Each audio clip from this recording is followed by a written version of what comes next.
Well,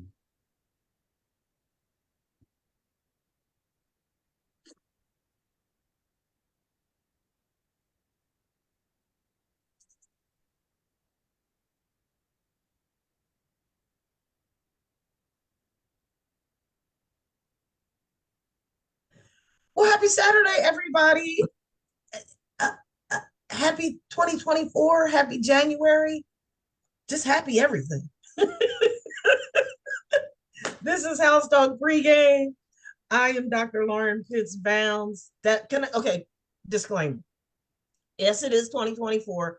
Ronnie's still ignorant as all outdoors. He has not changed. If anything, he has gotten worse with the new year coming in. So do not be surprised by all his shenanigans because he's ignorant. He's just ignorant. Go ahead, Ron. Can I say one thing though?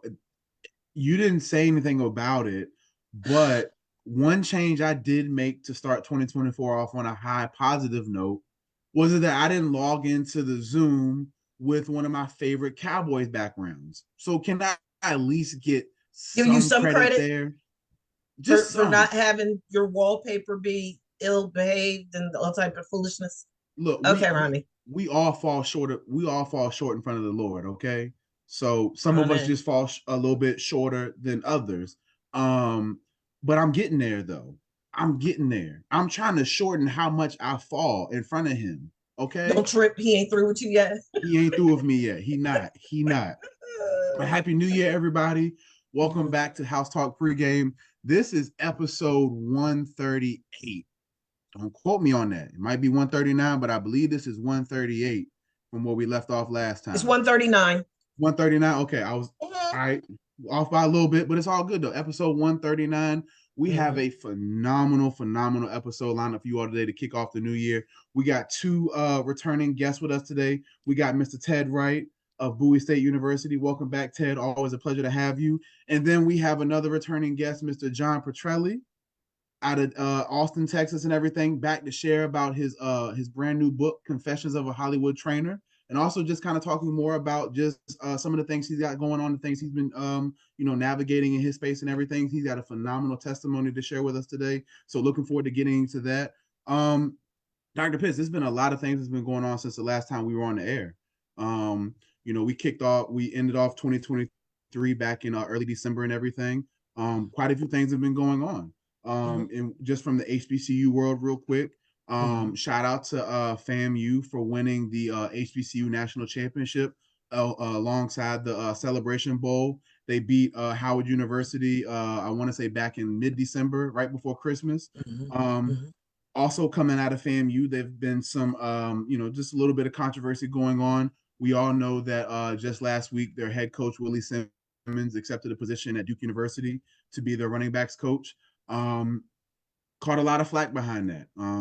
A lot of people, started to bring up the old narratives of, this is the same as when Deion left Jackson State, when Ed Reed fell out with Bethune-Cookman and stuff like that. And also on top of that, the AD from FAMU, Miss Tiffany Sykes, who is also a grad of Virginia State University and from Virginia, who's been doing the darn thing at multiple schools. Prior to FAMU, she was at Columbia University, an Ivy League school. Prior to that, she was helping out with another HBCU. So she has a lot of experience in the AD role. And a lot of people have been coming at her neck unfairly because, Coach Simmons decided that, he wanted to continue his coaching tenure at Duke University and not remain at FAMU. He a grown man. That's his decision. That's his prerogative. He's a coach and everything. It would be no different than if FAMU was losing and they went in his office and said, "Hey, coach, you're not getting the job done. We like you and everything, but you got to go." So she's been catching a lot of a lot of flack for that. A lot of the older administration that's at FAMU, which is male dominated. Don't always agree with some of her choices, but I think one of the things that I've noticed about since she's been the AD is she's very student athlete focused, which is important. At the end of the day, these student athletes at these colleges, they are the ones going out there performing, executing, doing all the things that bring notoriety and fame to these schools, right? And so if you're not going to be student athlete focused and you're just going to act in the best interest of the school and not the student athletes, then you can't be mad when your student athletes aren't performing, they're not doing what they're supposed to do, they're not winning, and you're not bringing in revenue and stuff like that. So shout out to AD Sykes and everything for doing what she's doing at FAMU. I'm pretty sure the next head coach that comes into FAMU is going to do a phenomenal job, keep their momentum going and everything. But more importantly, be mindful and care for the student athletes, right? Outside of that, we've also noticed an uptick in mental health awareness, not only at the professional level but the collegiate level. For example, former Miami Heat point guard Ricky Rubio announced that he's stepping away from the NBA for long term due to mental health concerns. And shout out to him for taking his mental health as a priority and not sacrificing his beliefs in himself, his confidence, his self-esteem, just his overall awareness, and sacrificing it for a paycheck at the professional level. I think sometimes as athletes, we will sacrifice our morals and sacrifice who we are for what we think is the greater good of the other people around us. Sometimes in those situations, when we do things for the greater good of others, sometimes that greater good don't always come back to us, right? So shout out to Ricky Rubio for that. And also shout out to a lot of the other bigger schools who are taking an emphasis on mental health training, getting their student athletes mental health certificates, getting their coaches and the administration in athletics mental health certificates. I think that's a phenomenal thing. Mental health matters, right? As much as these players can go out there and put on a tough face and put on a helmet or whatever the case may be and go out there and be gladiators for 2 and 3 hours on a Saturday and Sunday, they're more than just athletes. They're more than just players. They're more than football, basketball, baseball, whatever the case may be. They are more than that. They're humans first. And if we don't take care of the human side of us, athletics means nothing. So that's really all the news I have as far as updates and everything. I will have way more news on the 20th because hopefully on the 20th when we come back, the best news I can receive all of 2024 will be here that the Dallas Cowboys lost in the playoffs. And here I was thinking that it was close. going to be you were going to be the father of a beautiful baby girl. I was See, getting to that. That's a hey, close set. That's hey, that's 1B. That's 1B. Look, Dr. Pitts, what's look. wrong with this picture, gentlemen?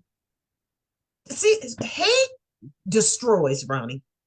It It's not destroys. You see, but put your hatred for the Dallas Cowboys above getting ready to have a beautiful baby girl. Where's Mrs. Ransome? I need her to come to the show right now. Miss Ren, do I need to call her and text her?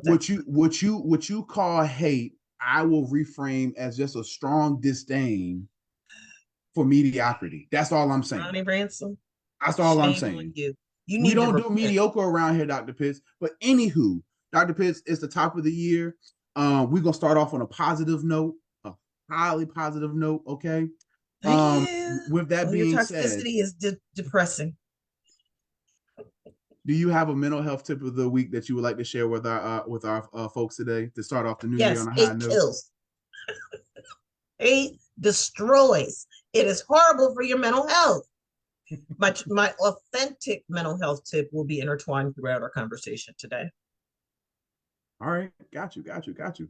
So, like we said, we have a phenomenal guest joining us back again today on House Talk pregame and everything, Mr. John Petrelli. And so, for those who are not around for the first episode that John was on here, so John has been a certified personal fitness trainer for over 25 years with advanced certifications from the NASM, American Council on Exercise, the Aerobics and Fitness Association of America, the Athletic Certification and Training Commission, FMS Functional Movement Screen, and TRX certified. He is also a sports nutritionist, a certified black belt instructor, and trains in Brazilian Jiu-Jitsu, Krav Maga, and boxing. Over the years, he has trained a long list of clients, ranging from NFL and motocross athletes to Hollywood celebrities. So, and if you just so happen to be in the Lakeway, Austin, Texas area, you can find his gym and where you can go there to train, set up a session with John, and pick your poison, whether it's from martial arts to weightlifting to nutrition to boxing, the whole 9 yards. John got it at his place. John, welcome back to House Talk pregame. How's everything going in your neck of the woods today? Good. Thank you so much, Ronnie. That was a mouthful. I live that stuff and I don't even think I could say it. So Wow. And I appreciate everything's going great here. I feel so blessed to be here again. Number one, giving me some insight on what you guys do every day and how much energy you bring to it. And I've gotten to talk to Dr. Lauren before, and I love what she does. And I have found out so, I may deal with people's physicality, but we all know that it's our mental health and our mentality that Right. precludes that and really dictates what we do physically every day. And so I give you kudos and thanks. I've dealt with my own mental health issues throughout my life, and I'm so feel so blessed to be a small part of this team today that is giving people amazing information on how to navigate the waters going forward. Well, thank you so much for that, John. And like I said, I had a chance to kind of look over some of the things you've done, some of the phenomenal things you've done over the years and everything. And so I know you probably told a little bit about your life story and everything in the first time you hear. Unfortunately, I wasn't here to hear all those phenomenal things. So for our new listeners and new viewers and people who do not know who John is, kind of give us a little backstory and rundown on how you got to be where you are today, man. Absolutely. So before I think, Ronnie, it's important for us to go back a little bit. Before I ever wrote a best-selling book, before I ever traveled or did all these whatever things, I was a kid that had dyslexia, had anger issues, had fear issues, had violence happen in my life. And I want people, and I say this because we all have our journey. We all have challenges that come up, and we may look at other things and go, man, I can never achieve that, whether it's an athlete or a scholar. But we have to know that nothing's created overnight. People have gone through a process, and it's more about that process of how I got to where I am that I believe is more important, especially for today's youth, to understand that they are capable of anything. That if I can do what I've done with dyslexia, with getting arrested at 18 and getting put in jail and deciding that I had to change my life, if I can do those things, I want people to understand, imagine what you can do and what you're capable of and the people you can help and who you can love. So my childhood and my youth had some violence in it. At 18, I did get arrested and got put in jail for violence where I had possibly killed somebody. And that was Mm. a linchpin in my life where I decided I wanted to go from taking from society, that I needed to go to giving to society. And I started understanding that the emotions that I was living and the thoughts that I was having were creating those emotions. And I had no idea the power of that. I believed the story that people told about me. I believed the story in my head that I had to have a persona of a tough guy. I believed all these things. And then when I started to redefine what my beliefs were, I gradually started changing my life. And through the blessing and grace of God, I have found that I've literally been paralyzed twice in my life. I was paralyzed mentally through violence, through fear and anger. And then in 2021, I was actually physically paralyzed with a rare autoimmune disorder. And I found myself looking up at the walls in the ICU at 3 o'clock in the morning, unable to move any part of my body. But if those tragedies hadn't happened earlier in my life, those testimonies, those trials where I slept on the floor, I had $200 to my name, I got arrested, I probably wouldn't have been able to navigate being paralyzed in the ICU for 10 days. But God was preparing me for those things to come down the line so I would be fortified and have surrounded myself with my faith, with my family, and with people that can help support me, like you guys do on this podcast all the time. So that's kind of a nutshell of a little bit of what I've been doing. I had a bumpy road to start, but literally through special mentors in my life and the grace of God and my family and my faith, I've been able to do some things that I hope to inspire other people to do. That's beautiful. You mentioned how, sometimes we don't get when we're born, we don't get to pick our families, our environments, the people in those environments, the schools, the education, the resources that are available to us in those environments. And so depending on what that environment looks like for you, we're left to survive.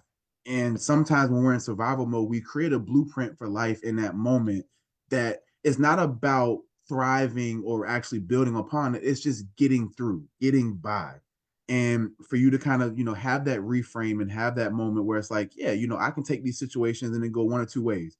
I can either double down and go down this path and I either be dead in jail, lost, whatever the case may be, or I can take these survivalist skills and flip them into thriving skills that I can build a foundation that I would be proud of and establish a family, a legacy, and so on and so forth that you've talked about so far, man. So that's a really beautiful way to paint that, man. Thank you for sharing that. Oh, thank you. Thank you. And one thing I've learned, Ronnie, is that to forgive myself for the actions that I've taken, because I can't go back and change them, but what I can do is change the present and the future to make different choices, and also forgive other people that came through my life because they were doing the best they could with the tools they had at the time. And Right. so, we can only do that and move forward, as opposed to hold these negative thoughts about woe is me, or this happened to me in the past. And, I just have to be stuck with these circumstances. Right. Go ahead, Dr. Pitts. There was a couple of things that I wanted to piggyback on because goodness gracious, we have so much to cover in such a short period of time. Um, what you just said, John, just a second ago, reminds me that how often I tell my clients that your past doesn't have to define your present and your future unless you decide that it should. And I remember saying to a client last night, like, what benefit are you getting from holding on to the pain of your past? And of course, most people say, well, Dr. Pitts, I'm not getting anything out of it. I'm like, no, no, no, you are. That's what we call secondary gain clinically. You're getting something out of it, or else you wouldn't be holding on to it, right?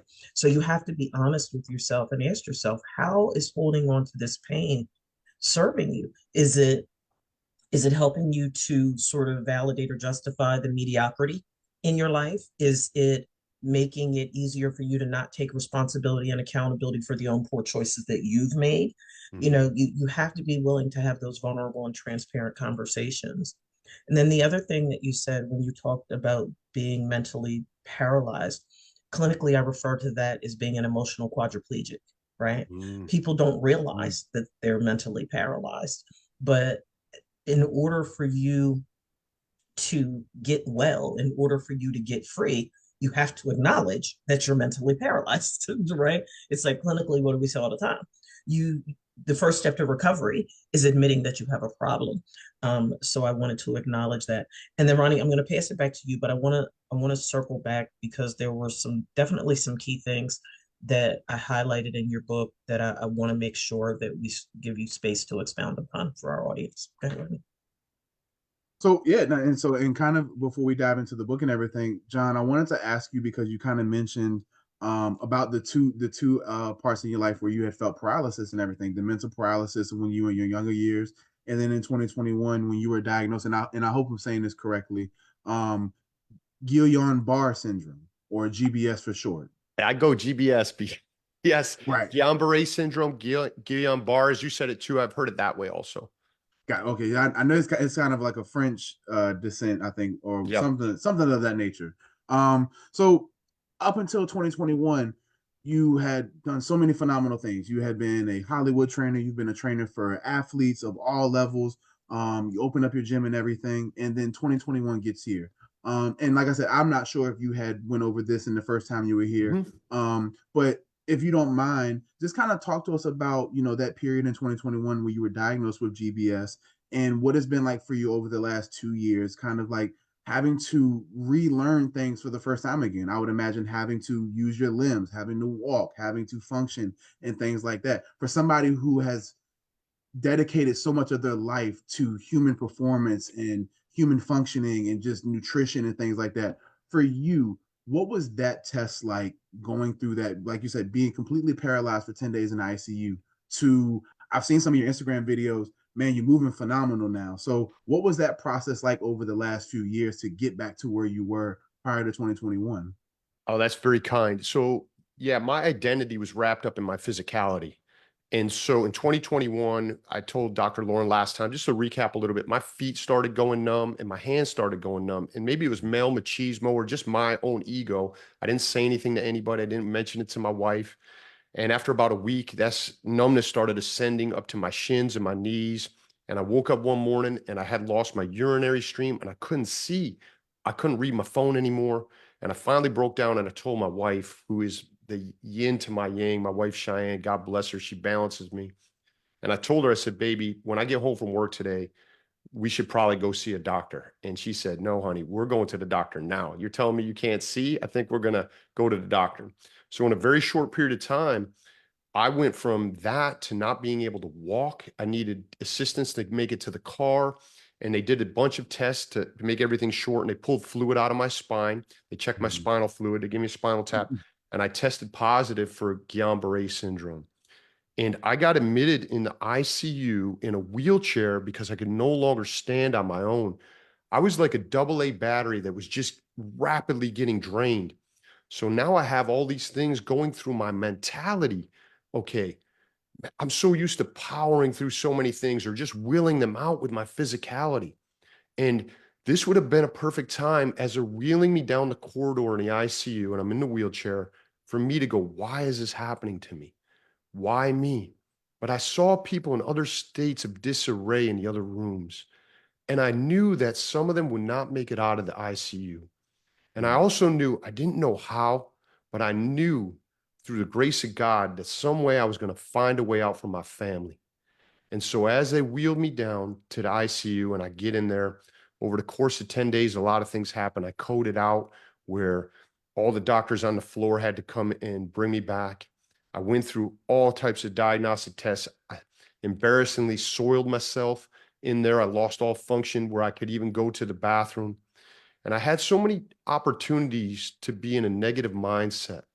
But because I was blessed with losing my physicality, I had to rely on my mentality. That was the only thing I had left. So I filled my room with positive vibrations so they would nourish me on that level. For me, that's Bob Marley. One of my former clients is Ziggy Marley of 20 years. So I listened to their music because I didn't want to hear the moans, everything that's associated with the ICU, whether it's the monitor beeping. And then number two is I meditated and prayed extensively, and I started visualizing myself and my body healing itself. And whether it helped or not, it helped me from going into a negative place. And it just filled my mind with a consistent task of being positive and healing myself. I know, and I don't want to take anything away from Western medicine. My doctors, my nurses were amazing. But for me, I know it helped. And number three, my wife, God bless her, she went and we realized that I wasn't going to nourish myself on a cellular level with eating chicken fingers and French fries that they were serving from the cafeteria. So because I can no longer swallow and I had to have pureed food, she went home and made me pureed organic food every day and brought it to me. So now I was working on a mental level, I was working on a spiritual level, and I was working on a cellular level. And from the course of 10 days, I had lost all my physicality where I could only move my eyeballs. And I said to myself, how? And I didn't know how, but I asked the question, how can I turn something positive out of this?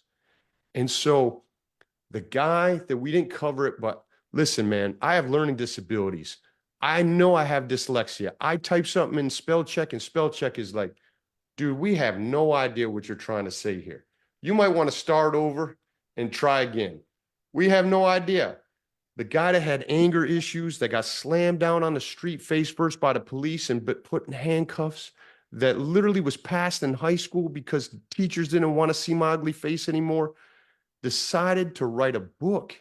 And I said, maybe people can get inspiration from me being paralyzed, from them maybe experiencing something similar of trauma in their life.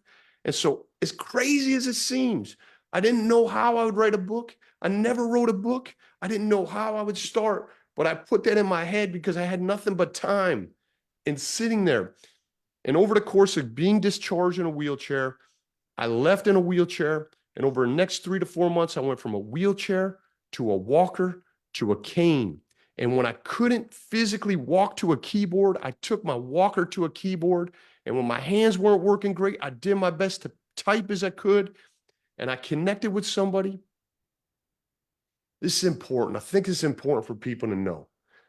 And an old Jewish man told me this, who was one of my clients who I loved to death. His name was Erwin Korzin. He taught me, he said, John, life is going to bring you enough trouble on its own. Don't go looking for other trouble. And over the past 20 years, I stopped looking for trouble and I was able to start looking for greatness in other people. I was able to start looking for something in me. And so when I got hit being paralyzed, I had a community that was around me that could support me, that could help lift me up, that could take me to the physical therapist's office when I can no longer drive, that would send me food or prayers. And through that, man, I write a book, and the guy that has dyslexia, all this stuff, it becomes an instant #1 bestseller. And once again, I say that, and I get emotional about it, because literally, man, I just want people to know it doesn't matter your past. You can achieve anything. You can. And there's nothing special about me that's different than you. We have our own uniqueness. But if you spend the time to find what your own uniqueness is and you work at it, there's no magic wand. You got to put in effort. You got to put in time. You got to surround yourself with people. You got to have faith. But man, we can fill Take your we time, can man. fill Take this your world with time. greatness. Absolutely. Absolutely. Man, that was powerful, man. Thank you for sharing that. John, I wanted to ask you, you mentioned how prior to 2021, your life was wrapped in human performance, physical performance, and things like Yeah. that. I wanted you to kind of touch on this a little bit, and you just kind of did, but I wanted you to expound on it a little bit more. As men, you know, society has put us in a box that we can only be providers and protectors, right? And anything outside of that really doesn't qualify for us. And it eliminates us from being the human side of us, right? We always got to be tough. We always got to be guarded. We always got to be reserved. We always got to be on the lookout for the next threat and things like that. And that advice you just said, don't go looking for trouble, look for the positives in the world. Trouble will find you anyways. As a man who has achieved so many of the things you've achieved, I want you to talk about not losing you in this process, or even if you had lost you as John. And what I mean by that is, you know, as we get older, we add responsibilities to our life. We add the responsibility of being a husband, a father, an employee, an entrepreneur, whatever the case may be. And sometimes the biggest responsibility that we lose out on is the responsibility of us. And so, going through what you went through in 2021 and over the last 2 years, how important was it for you to get back to you? And what message would you have for other men out there who are trying to establish careers and establish families and things like that, not losing who you are in that process? Yeah, that's a great question. Thank you, Ronnie. I can't go back to who I was before because I hopefully am continually growing. So who John Petrelli is at 51, 52 years old is different than I was at 18. So I'm not trying to recapture that 18-year-old, that 30-year-old. There are elements of that individual that are part of me, but hopefully I keep growing. I'm at the point where it is just hopefully as powerful for me to say, I love you to my wife or my kids as it is to be whatever we define as masculine or bravado, right? Because there is strength in each of those elements. And I don't think they're all just as important if used in the right context, in the right situations. So the John Petrelli at 20 years old was probably embarrassed to say, I love you, or to be vulnerable. But there's such great power in being vulnerable because people can relate to that. And it's part of who I am. You know, it's part of who I am, where I'm blessed to the fact that I got paralyzed, and it hopefully sparks something in some individual, one person out there that's listening to this.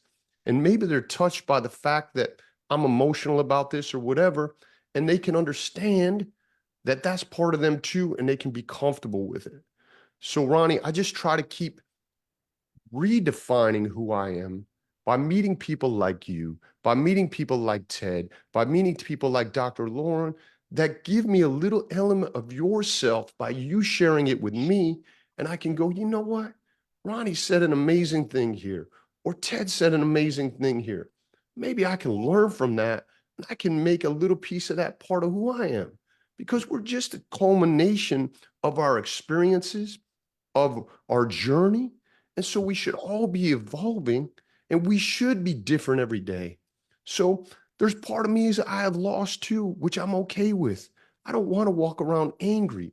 I don't want to hurt anybody. I'm not proud of any violence that I would have to create.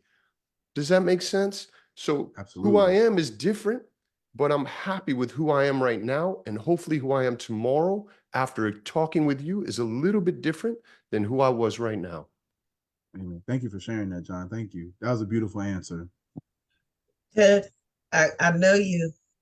I see all your wheels and I want to give space for you to chime in before I start jumping into some of the key points of John's book. First of all, I'm just glad to be invited in. I'm not a mental health specialist. I'm not a trainer or any of that. I just feel like God invited me to sit in to listen to this today. Um, John, your story, I heard a part of it before, but it was original again today to me. So um, it's authentic when you share it. And it wasn't the same way the last time. It still touched me then. But again, sharing it again for Ronnie for the first time, I'm telling you, it has the same impact when you hearing it a second time. But the other pieces that I like to add to Dr. Pitts and you, Ronnie, is in 2024, there's some people who, in 23, I should say, that chose to not be with us anymore through suicide or whatever the case may be. But I want to say to both of you and anybody in the mental health space, when you said you had 139 shows, and I know all of them weren't easy, y'all still were developing the whole time, but you saved some people's lives in 2023 through the mental health tips, through being on LinkedIn, all the platforms that you continuously be on. And I know it's not easy to do. And sometimes you think it goes on deaf ears. There's some people's lives that were saved because you continue to do what you did when you thought nobody was listening. So because I don't have a skill set to do what you do, I commend you and can ask you to continue to do what you guys are doing. John, your story needs to continuously be told. I don't know how the platform is going to be. It needs to be bigger. And I pray for each and every one of you stories to be told, and you all are helping people. And mental health is real in the sports space. It's real everywhere else.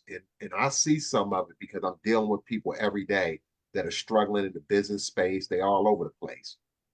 They need help, but they don't know to ask for it, and they feel it's shameful to ask for it. So you guys keep making it be normal to ask for that type of help and get the help that they need. So I want to commend each and every one of you for doing what you did last year, and that we'll continue to do what we do this year. But I don't have anything else to say except, John, thank you for your testimony today. It touched and moved me, and I'm just waiting to hear the rest of this conversation. So I'm gonna shut up. Thank you. Gosh, Ted, man, for a bulldog, man, you pulling at my strings, man, and I don't like, man. Thank you, Ted. Thank you. I really appreciate the kind words and everything, and you know, it does us no good to gatekeep information that can be helpful for somebody else. And I'm always honored to be in these spaces. You know, when we have guests on, whether it's John or any other guests we've had, just the experiences and hearing their perspectives and hearing their stories. John's story gives me motivation. I couldn't fathom being in that position in 2021. I know I don't have the mental fortitude to get through something like that on my own. And to hear John's testimony and to hear his story, man, like you said, it needs to be broadcast to the world. Yes, he has a bestseller, but I don't even think sometimes that doesn't do it justice for just how impactful and powerful a testimony and story can be like this. Because as men, you know, we talk about this all the time, especially with men and mental health, is that we don't have a lot of spaces where being vulnerable and being emotional and really opening up can be seen as a rewarding process. A lot of times we're demonized for having emotions. We're demonized for being vulnerable. We're demonized for caring, for being empathetic. And like John said, that breeds so much anger and resentment, not only towards the world, but towards yourself. being angry at yourself because you can't express these feelings, being angry at yourself because you don't know who you can trust to talk to about these feelings. That anger doesn't leave us, like John said, until you have that space and give your space to forgive yourself for having to survive situations that you didn't ask to be a part of, but also knowing that, yes, I survived these spaces and I survived these environments, but I can also flip the switch and start to thrive and start to build something that I can be proud of and also start to share with other people. And so I'm glad we're able to hold this space for men, women of all colors, all ages, whatever the case may be, because it's important to share these testimonies and let people know you are not alone with your feelings. You are not alone with your situations. There are so many other people who have been through similar situations or similar trials and tribulations that either John's been through, you have been through, Ted, Dr. Pitts has been through, I've been through. There are so many stories like ours, but if we don't have a space to share those stories in an empathetic and authentic space, then they don't get heard and people don't feel like they have other people that they can lean on and call on or count on in times of distress and need. And so, yeah, Ted, thank you for the beautiful words, man. Dr. Pitts, Ronnie, I I know also you was. wanted to add Oh, go real, ahead. real quickly. You guys may just triggered something when we start talking about not having space for men. I have never really thought about it this way, but I've created a platform for the last 6 years that I do a men's only scripture reading call. In 2017, when I started it, it was just me and maybe two people. Today, we have created a space that's safe for brothers to come, and ain't no judgment. We're going to read scripture. We're going to go through, filter through Jesus Christ. We're going to do all of that. But brothers have a safe space to share what's on their heart. We do it at 7:30 in the morning. Brothers get to have a foundational basis in the morning to face the world for whatever's going to come at them. But they're going to start with that. Now, we get heated on there, but it became a brotherhood, a fellowship where brothers have shared their intimate stories and situations that they truly dealing with in real life. And they've been in a position to have no brothers judge them. That information ain't on Instagram. It ain't being recorded. And brothers are being helped because they have an opportunity to share where they're at in their relationships, in their challenges with people they deal with in employment, their vocation. So I'm thankful that the space is available, and it ain't a mental health piece, but brothers get to share there, and then they come to talk to you all, or at least get informed enough that there's spaces out there for you to go to talk to other people who can guide you through the next steps of it, if it's something that requires additional things beyond spiritual help. Absolutely. Thank you for sharing I that, think it's Ted. important to Ted, to clarify, when you say brothers, it's brothers is there is no ethnic limitation. There's no racial Absolutely. limitation. It's And brothers no as in men, religious. as in a international, non-denominational, um, non-ethnic or racial brotherhood. Absolutely. It's all Absolutely. men are We welcome. we were all created by one. And so Yeah, who am I to try to separate and divide people? It's not yeah, part of what he asked. So I'm not about that. It's where you come at and what level you're at. We accept you, and we have built relationships that way. And I think it's a good thing. yeah. Um, and to my husband, yes, honey, I'm okay. He's texting me asking if I'm okay. He sees me over here crying my face off. So I want to link a couple of things as we dive into some keys that I think that it's really important to expound upon where John's book is concerned. And I want to start with the same word. That's what we talk about. Everything is created twice. Everything is created twice. And a lot of people don't know what that means. What I mean by that, and what that means is everything begins with a thought. So our thought life is paramount in every aspect of our lives, because when you look at how things manifest in our lives, whether it's physical conditions or something tangible or whatever the case may be, its first creation is a thought. And then it takes form. And that form may be, whatever it is that's going on in our body, whatever it is that's physically going on in our lives, finances or whatever the case may be. So what I want people to understand, and John in essence said it, is that there is a connection between our thoughts, our feelings, our physical, and our mental health. And people need to understand that, because certainly I'm not going to suggest for a moment, I would never, that John's condition was because of something that he was thinking. But what I will say is the mental state that you chose to be in after your diagnosis played a part in your healing. And that's the piece that people don't get, right? Is that your decision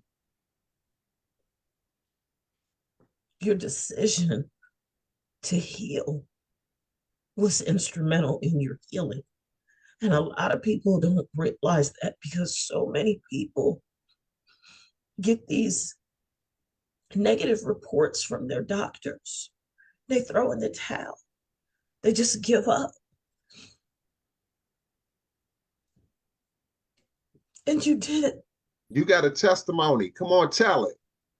Come on, you got one. Say it. And it's someone that's had 2 cancer diagnoses in my life. In my first cancer diagnosis, I was only 14 years old, and I was only given 6 months to live. And here I sit at 56. I'll be 57 this year. But I've been a fireball my whole life. I tell people I was too stubborn to die. And I think that that's you. And as I reflect upon all of the things that you shared in your book, I said, he wasn't going nowhere. This Italian, this red-blooded Italian was too stubborn to die. He was too stubborn to be stricken to a wheelchair. You wasn't having that. Look, not only was it against you and who you were, but as I reflect upon, and this is where I want to dive into the book, as I reflect upon, you just shared so much about your dad throughout the book. And I want to incorporate this and add the clinical twist, because I think that it's so critical. It ties into the subject of the topic of my dissertation and in my doctoral program. 75%, according to statistics, and we know statistics can be funky, but according to statistical research, of the 11 million single parent homes in the United States, 80% of them are fatherless. 75% of African American homes are experiencing paternal absence. Your father was present in the home, and he was, by all estimates, an extraordinary man. But you also acknowledge throughout the book how, and if I may paraphrase, how his rigidness, how his militant nature in rules and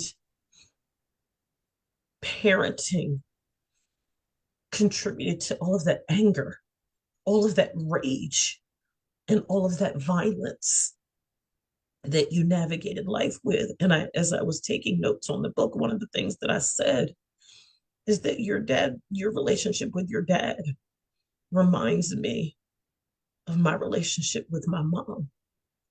Work ethic, rock solid, strength, resilient. One of the angriest people that I know. She just mad all the time. I was saying the other day, as I reflect upon my childhood and I look at old pictures, I don't ever recall seeing my mom smile. I don't ever recall hearing my mom laugh. I've seen her laugh more in the past 10 years than I have in my entire life. Right. You talked about how he was a phenomenal provider, as was my mother. You talked about how he kept things bottled up. Same thing with my mom. You talked about how you felt like you could never do any right. And I can tell you, as a clinician, as someone who spent the first half of my clinical career working with kids, see, clinically, we define that anger and that rage as oppositional defiant disorder. We diagnose it as intermittent explosive disorder, but we don't diagnose it for what it really is. And that is a systemic issue that is the result of broken attachment and emotional and physical trauma. And I wanted you to speak to that, if you could, please, for just a moment, and Yeah. how you see that attributing to your journey. Yeah, thank you for bringing up that point and so eloquently articulating it. So my dad, for people that don't know, was all those things that Dr. Lauren just said. He was a great provider. He was a great man. At the time, in my adolescence, I didn't have great communication skills, and neither did he because of his past and his trauma. He served in 3 wars. He was in World War II, Korea, and Vietnam, and he never talked about any of it until his later years. And I know my dad had PTSD, and I know factually at the end of his life,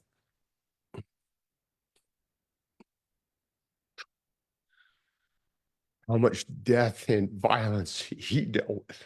I mean, mass bodies and graves, but he couldn't talk about it. And so he didn't have a father. His father had a whole nother family, and that affected his life. And so he was raised by the military. So he just did the best he could with the tools he had. Looking back as an adult, I understand that. But as a child or an adolescent or a young man, I didn't understand that. We didn't have any communication.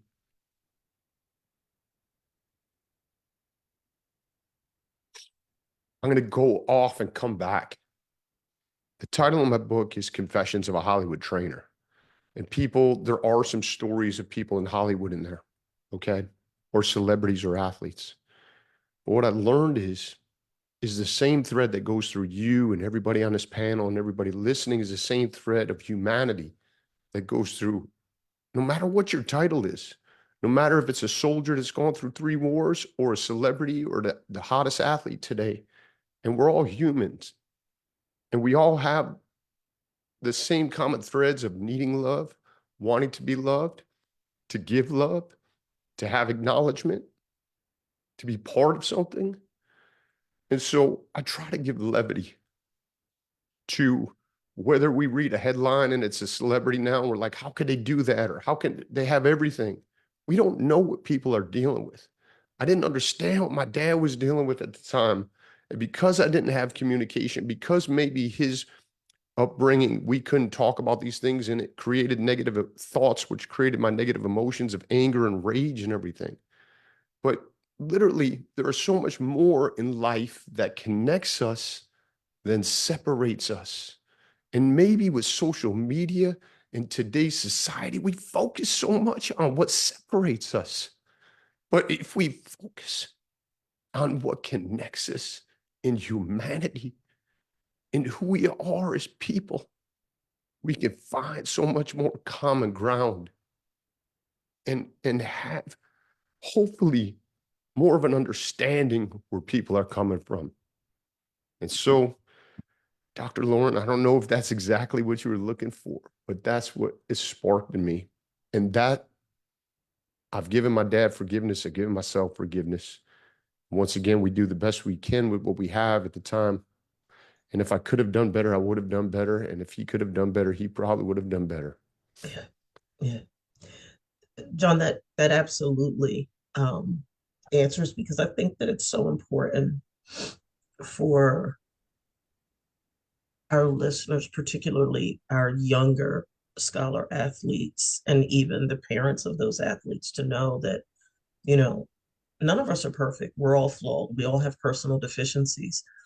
But if we so choose to, we can rise above those personal deficiencies and we can go on to do some extraordinary things. And I want to connect another dot, because one of the things you talk about in your book is your athletic journey, right? Your passion for soccer and the transition to Taekwondo, and how passionate you were about making the basketball team. And then because you didn't make varsity, you get selected for JV and you're like, you know what? I ain't playing. What? Wait, huh?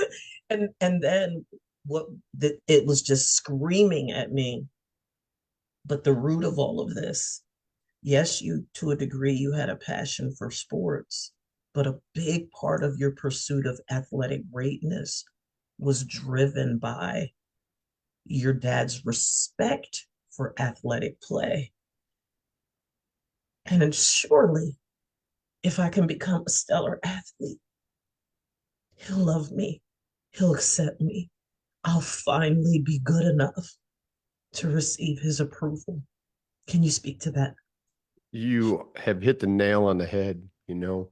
And I think that's why it's so important. We do search as human beings for approval from other people, whether it's right or wrong, but you got to have your own self-worth. You have to know, you have to have your own approval. And whether people acknowledge your achievements or not, it's okay, right? When I started doing stuff, not for me, but for helping other people and started coming outside of myself and go, how can I contribute? I became less concerned about the achievement was just a byproduct of going to serve, right? And so I didn't need people's approval. My approval is in your tears. My approval is in your smile. My approval is in your success. So whether somebody verbalizes that to me or not in the future, it's great to have a kiss for my kids or my wife. But man, I'm just all about we need to get into the process. And if your process is in the right area, you'll get approval from somewhere that you really want it, which is upstairs. You know, and I just try to wake up every morning with that. So yes, at that point, I was looking for my dad's approval tremendously. And if you get into the book down further, if somebody reads about it, man, I went as far as to getting into acting myself. And I was on every daytime soap opera and things. I was like acting with Pam Anderson, and I did it because I was like, clearly my dad cannot ignore me if he sees me on the TV. And then I found out I had no passion for any of that. I had no passion for it. It felt hollow to me. I call it like an Easter bunny where it was all shiny and chocolatey on the outside and it was hollow on the inside for me. And I threw it away. And I said, my passion is in helping people. My passion is I wake up every day and if I can see someone make a little bit of improvement or help them in some way, that is my calling in life. So once again, Dr. Lauren, I went off on a tangent. This Italian doesn't No, answer no, anything you in short didn't. sentences, but Look, John. Now I'm gonna backtrack just a teeny bit yeah, because go I ahead. forgot to mention a piece on a hilarious note. I'm crying now because I'm just so moved by this whole story.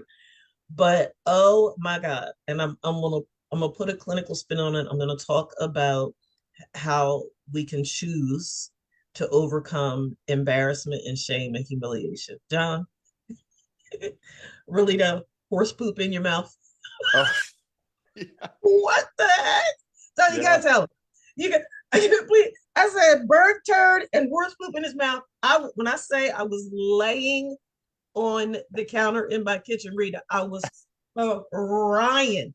I said, not horse poop in your mouth. What in the wide world? And then look, and he done told the world he done ate horse poop.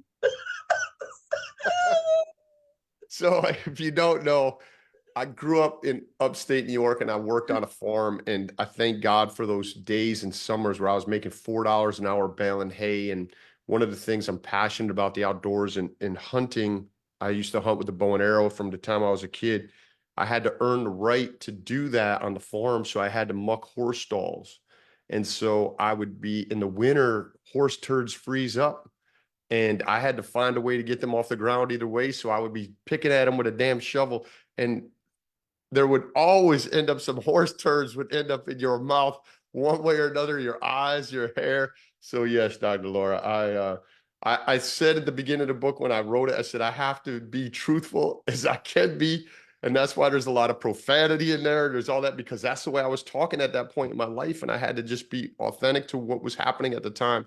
So yes, thank you for bringing up to the world that horse turds were in my mouth. I appreciate that. John, I'm not gonna lie to you.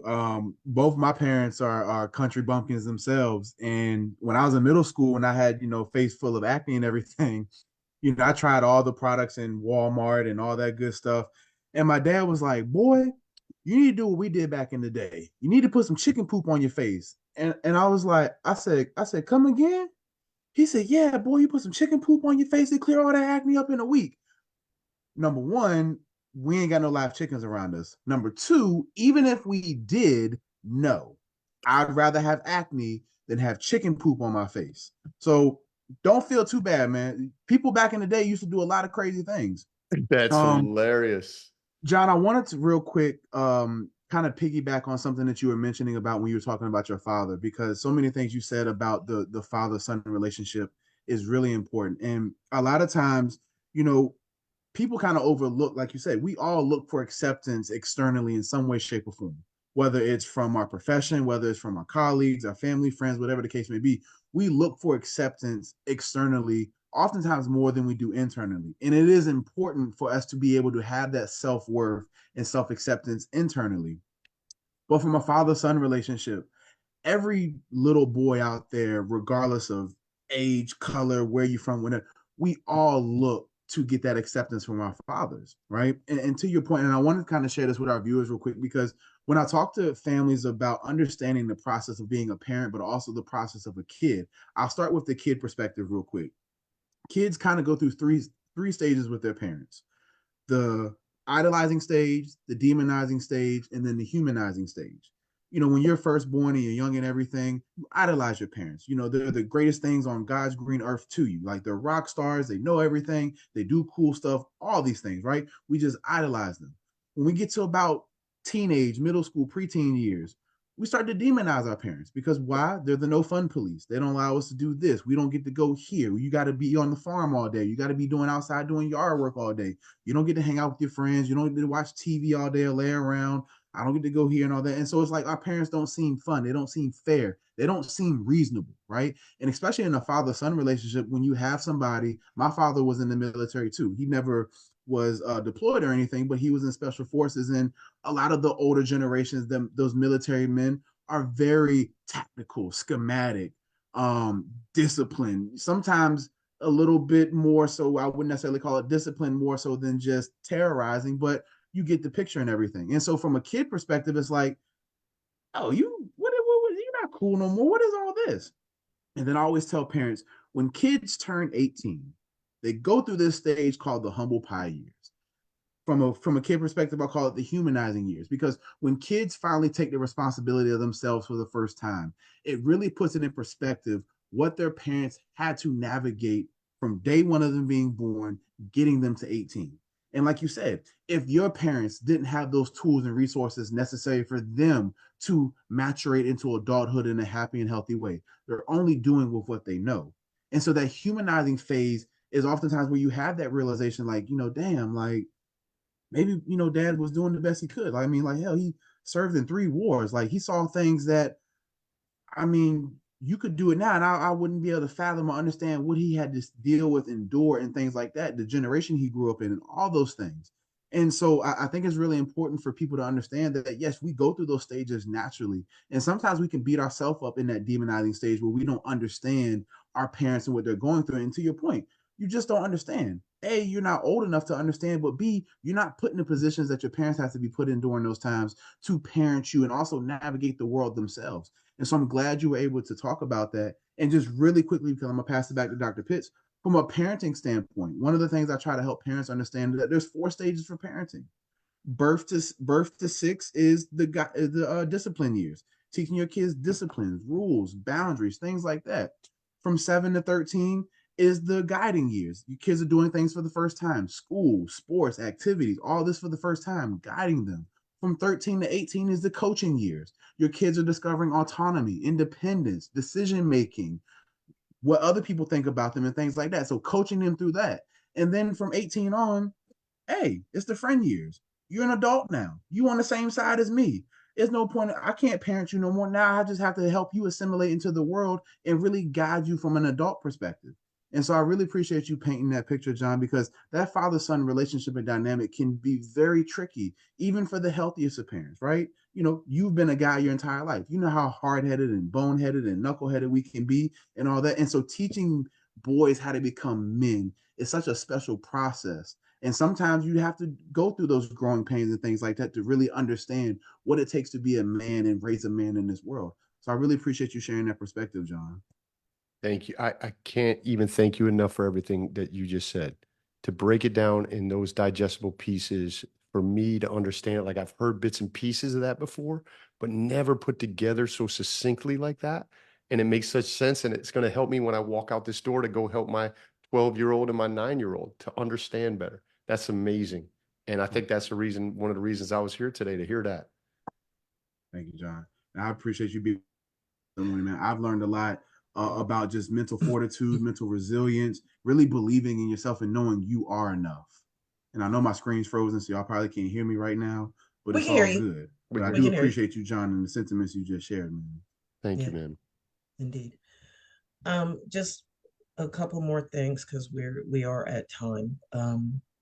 John, if I had to, because God, this is 2 more shows worth of powerful discussion. If I had to just surmise your journey simply, and certainly not simplifying your journey because it's just so extraordinary. You went from developing a bad attitude because of all of these negative experiences that you had in your life. As you matured, as you began to heal physically, mentally, emotionally, you chose to make this transition to have a much more positive attitude, a more positive outlook for life. And with all of these things, we can use some clinical terminology here, with all of these things that diminished your sense of self, that fractured your sense of self, that impeded upon your ability to have healthy attachment to other people. Side note, one of the things you said in the book is not all people are good and not all people are bad. And somewhere in your journey, I remember I cried when you were sharing about your arrest, and that chapter of the book is called The Life Changing Kick, I believe is the title of that chapter. But when because for those of you that haven't read the book yet, he kicked the crap out of somebody in an altercation. And because I thought just from the way there was, I was like, he's dead. He's like, I felt like a little kid. I was like, oh my God, he's dead. No, he's dead. He's dead. But he wasn't dead, thank God. And what I thought was just so extraordinary is you said, you don't know where that young man or that older man now and his brother are, but if they've read this book or if they've heard about the book, you wanted them to know that you're sorry. And I just thought that spoke to such extraordinary humility and such extraordinary accountability, even though, you have to read the book to find out what led up to that life transforming kick, right? So for all intents and purposes, there was some antecedents that led up. You didn't just, well, you know what, let me kick the crap out of him. It wasn't that type of decision. There were a whole lot of other moving parts going on in that situation that day. But if you could, I want you to close us out, if you don't mind. And I want you to share with our listeners, particularly our athletes, about the importance of attitude and choices. Mm-hmm. And whatever final thoughts you feel like would be beneficial for them to hear. And then say, go Cowboys. We're about to hit the playoffs. And thank you for joining us. Will do. You can close us up. I think it's very important to live an intentional life. At some point, I was running on autopilot earlier in my life, and what could happen to me throughout a day was 100% spontaneous. And I'm not saying lose the spontaneity or the adventure or any of that, because life needs to be that and it unfolds in front of us. But there are things we can intentionally do every day. I have dealt with the physical side of that so much, but I learned through helping people through the physical side that the mental and emotional side is as important, if not more important. So for athletes, for human beings, for moms, for dads, I wake up every day very intentional. And I wake up and the first thing I do before I can go and help anybody is I take care of myself first. And I do that by praying and for me, meditation and breathing, because now I set the tone for my day that other things are going to pull me in a certain direction. I don't look at my phone to make sure none of that happens. I give thanks, number one, that I've woken up, because there were chances in my life, if you read the book, several times where I could not have, it was very possible I didn't wake up the next day. So I'm grateful for that, number one. And I always try to give perspective that, yes, there may be challenges in my life, but other people are going through more. And if I focus on helping those other people, my things that I'm dealing with start to look small. So every day I'm very intentional, and I start with prayer. I start with meditation. I start with breathing. I give thanks to people that have passed through my life, are now in the spiritual realm, and people that are with me now to support me. And I do some type of physical activity. I do something challenging for my physical health. And then I plan out my day and go, hey, I'm going to be intentional here, here, and here. This is what I need to do here. If I get to that, great. If I don't, and I always remember, I do my best to remember to tell people and take the time to tell them I love them, that I'm Yeah. grateful for them. I'm Yeah. thankful, because I've had friends commit suicide. I've had people that pass through natural causes. I've had people that left my life that I thought I would have one more day with, Right. and I didn't. Right. So I take the time to tell the people that are so important to me and let them know and give them acknowledgement of how grateful I am. So I believe we got to have that every day on an intentional level, as being spiritual to whatever that means to you, okay? To being physical and doing something for your health.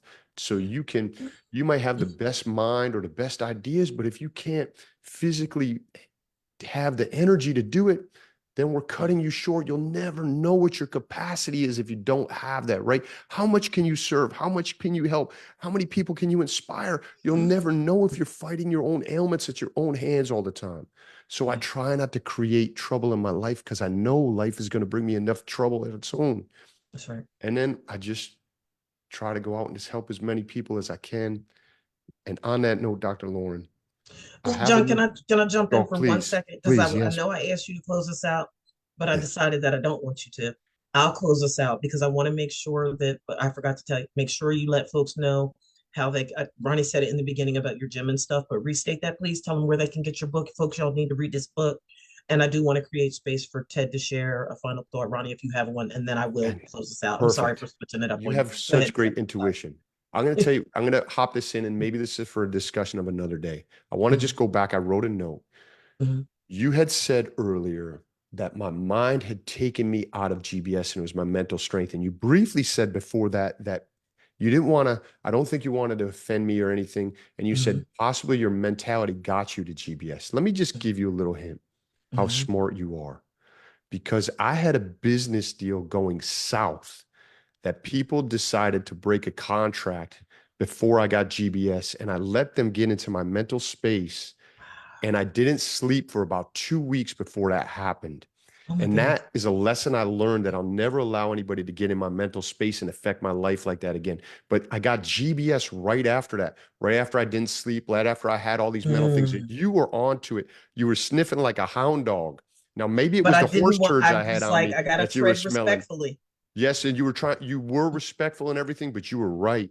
So maybe that's a conversation for another day, that I do believe that had some precursor to bringing the GBS on, because I was Wow. weakened in a mental physical state.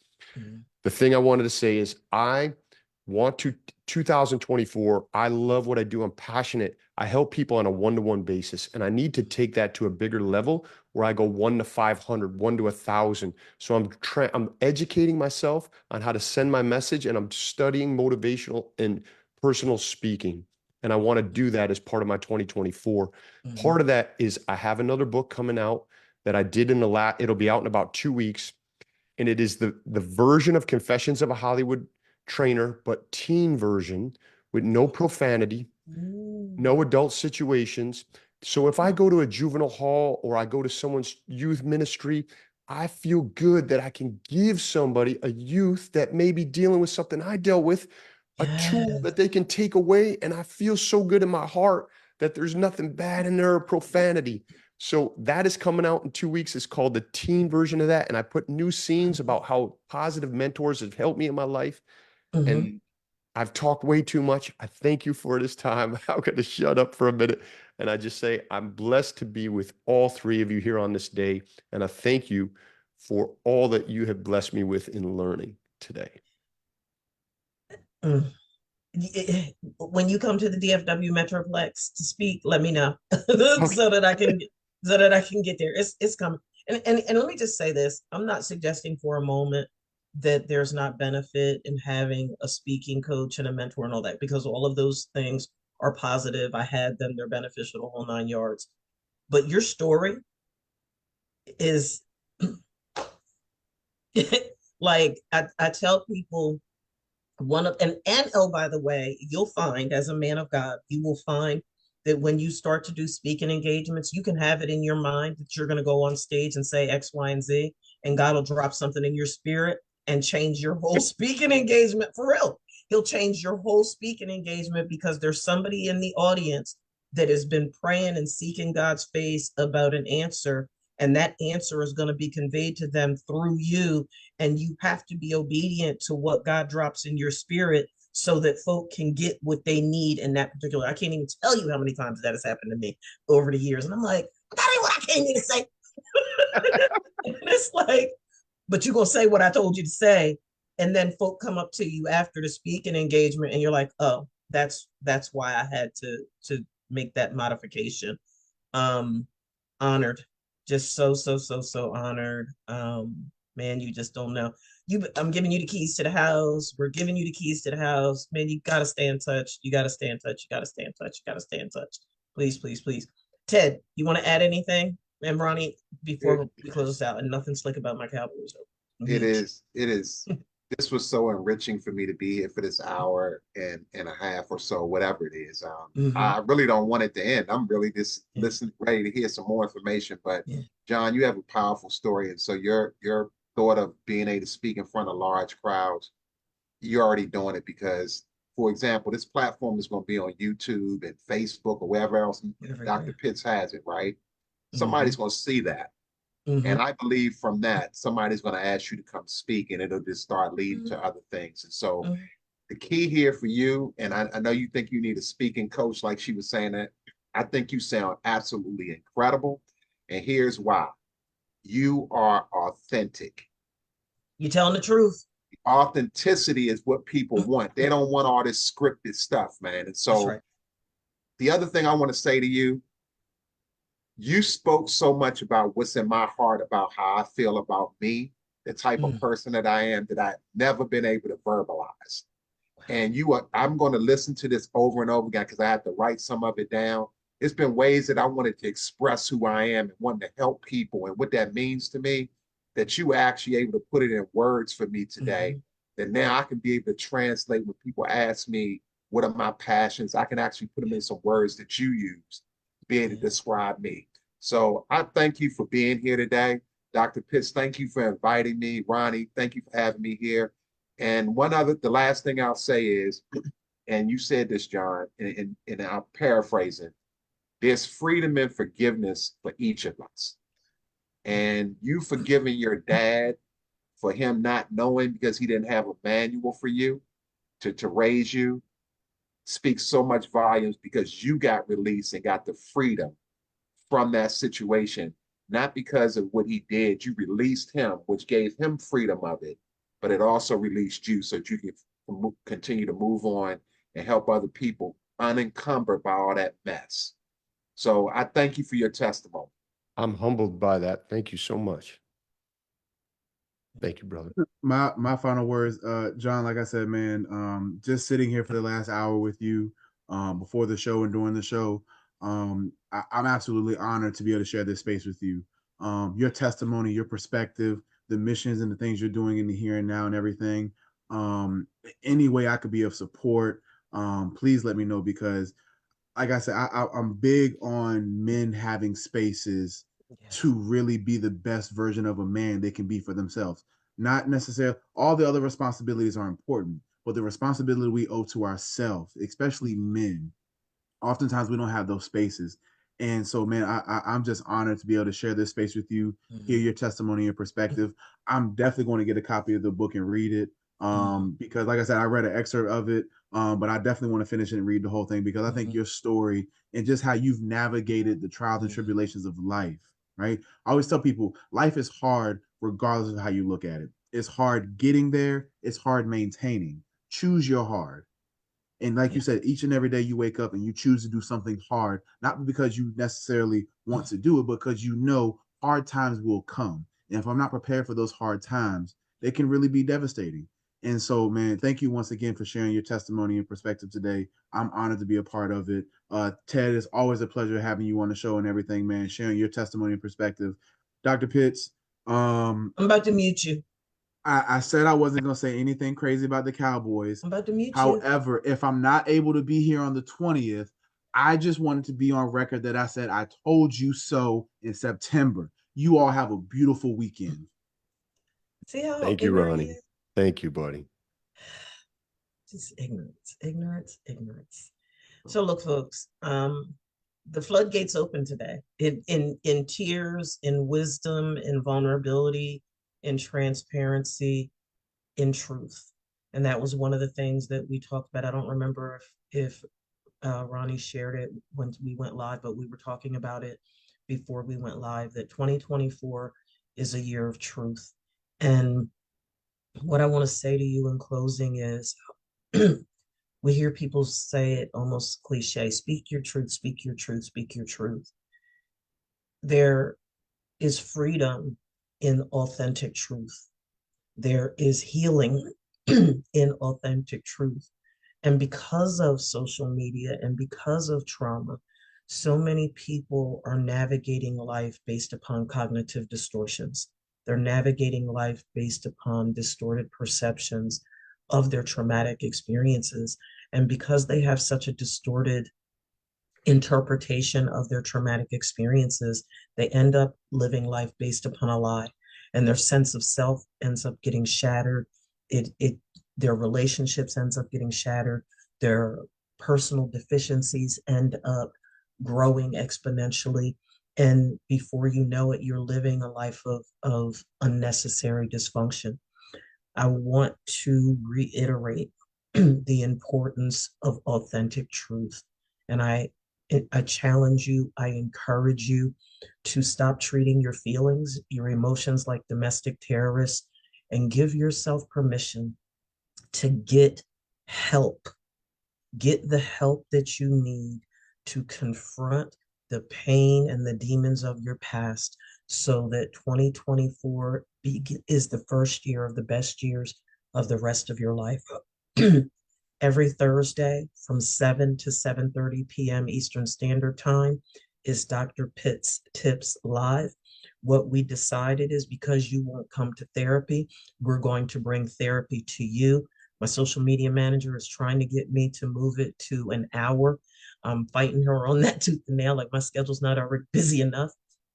But for right now, every Thursday on Facebook, Instagram, we're trying to get the multi-streaming platforms in place so that we'll be on Facebook, Instagram, YouTube, and LinkedIn simultaneously, so that you can get these free tips, so that you can improve your relationship with yourself, your relationship with others, and truly, truly, truly learn what it means to live a life that you say that you love living.